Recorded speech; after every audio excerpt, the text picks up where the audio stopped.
నర్సీపట్నం ఆంగ్లేయులను ఎదురొడ్డి పోరాడి వీరమరణం పొందిన అల్లూరి ఉద్యమానికి ఊపిరిలూదిన ప్రాంతం. భౌగోళికంగా మారుమూలగా ఉన్న రాష్ట్ర జిల్లా స్థాయిలో గుర్తింపు పొందింది. ఏజెన్సీ ముఖద్వారం. ఇక్కడ గెలిచిన నేతలు కీలక పదవులను అలంకరించారు.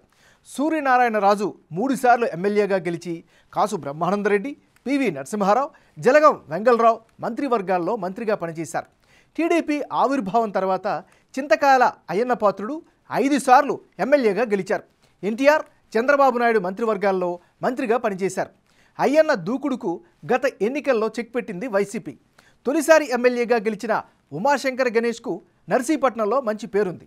ఈసారి కూడా పోటీ సిట్టింగ్ ఎమ్మెల్యే ఉమాశంకర్ గణేష్కు టీడీపీ సీనియర్ నేత అయ్యన్న పాత్రుడి మధ్య జరగనుంది. మరి ఈసారి గ్రౌండ్ రిపోర్ట్ ఎలా ఉంది? దీనిపైనే బిగ్ టీవీ ఎన్నికల సర్వే నిర్వహించింది. ఆ రిపోర్ట్ చూసే ముందు 2019 ఎన్నికల ఫలితాలను పరిశీలిద్దాం. 2019లో జరిగినటువంటి ఎన్నికల్లో వైసీపీ ఘన విజయం సాధించింది.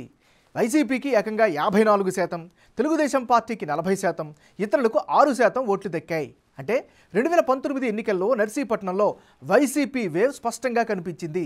సీనియర్ నేత అయిన అయ్యన్న పాత్రుడిపై ఏకంగా 13.41% ఓట్ల తేడాతో ఘన విజయం సాధించారు వైసీపీ అభ్యర్థి ఉమాశంకర్ గణేష్.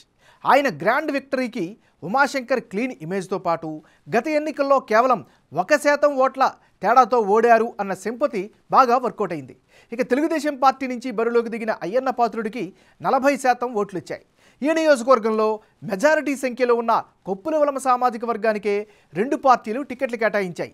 అయితే ఈసారి కూడా మళ్ళీ వీరిద్దరే తలపడేందుకు సిద్ధమవుతున్నారు.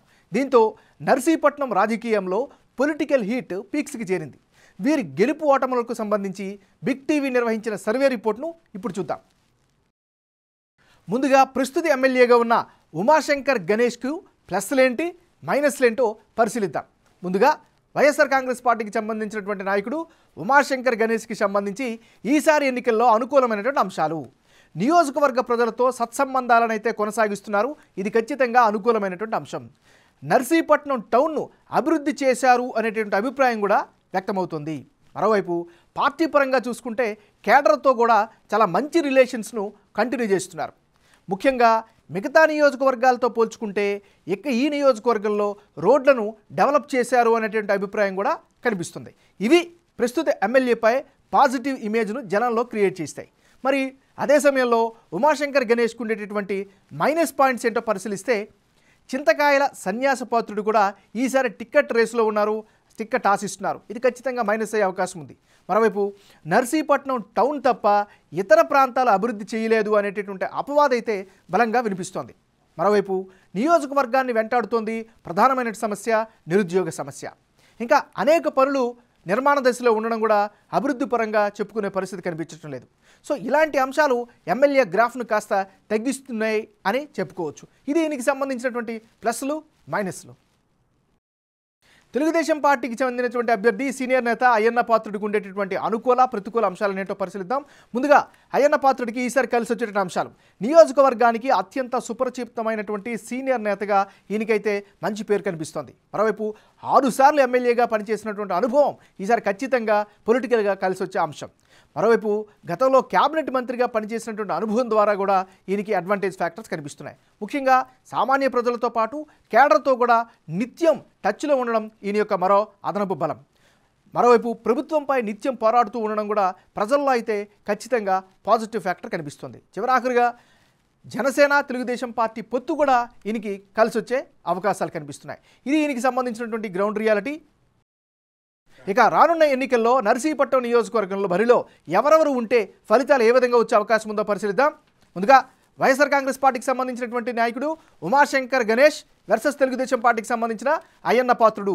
వీళ్ళిద్దరి మధ్య కనుక పోటీ జరిగితే వైసీపీకి 45%, తెలుగుదేశం పార్టీకి 49%, ఇతరులకు 6% ఓట్లు దక్కే ఛాన్సెస్ ఉన్నాయి. అంటే ఇప్పటికిప్పుడు నర్సీపట్నంలో ఎన్నికలు కనుక జరిగితే తెలుగుదేశం పార్టీకి 49% ఓట్లు పడే అవకాశాలు ఉన్నట్లు బిగ్ టీవీ ఎలక్షన్ సర్వే చెబుతోంది. దీనికి ప్రధాన కారణం అభ్యర్థిగా బరిలోకి దిగే అయ్యన్న పాత్రుడికి ఉన్న పాజిటివ్ ఇమేజ్ అయితే ప్రభుత్వంపై ఉన్న వ్యతిరేకత మరో కారణం. అయ్యన్న పాత్రుడు కుమారుడు చింతకాయల విజయ్ ఈ మధ్య నియోజకవర్గంలో నిర్వహిస్తున్న అనేక కార్యక్రమాలు టీడీపీకి ఫేవర్గా మారుతున్నాయి. దీనికి తోడు జనసేనతో ఉన్న పొత్తు కూడా తెలుగుదేశం పార్టీకి కలిసి వచ్చే అవకాశాలు కనిపిస్తున్నాయి. ఈ నియోజకవర్గంలో ఉన్న కాపు సామాజిక వర్గ నేతలు కూడా మొగ్గు చూపే అవకాశాలు ఉన్నాయి. నియోజకవర్గంలో అత్యధిక సంఖ్యలో ఉన్న కొప్పులవలమ సామాజిక వర్గానికి చెందిన వ్యక్తి కావడం అయ్యన్న పాత్రుడికి మరింత కలిసి రానుంది. ఇక వైఎస్ఆర్ కాంగ్రెస్ పార్టీకి సంబంధించినటువంటి అభ్యర్థి ఉమాశంకర్ గణేష్ 45% ఓట్లు పడే అవకాశం ఉందని బిగ్ టీవీ సర్వే చెబుతోంది. ప్రభుత్వ సంక్షేమ పథకాలు, ఆయనకు ఉన్న పాజిటివ్ ఇమేజ్, ఇటీవల పెంచిన సీఎం రిలీఫ్ ఫండ్ చెక్కులు ఆయనకు అనుకూలంగా మారే ఛాన్సెస్ ఉన్నాయి.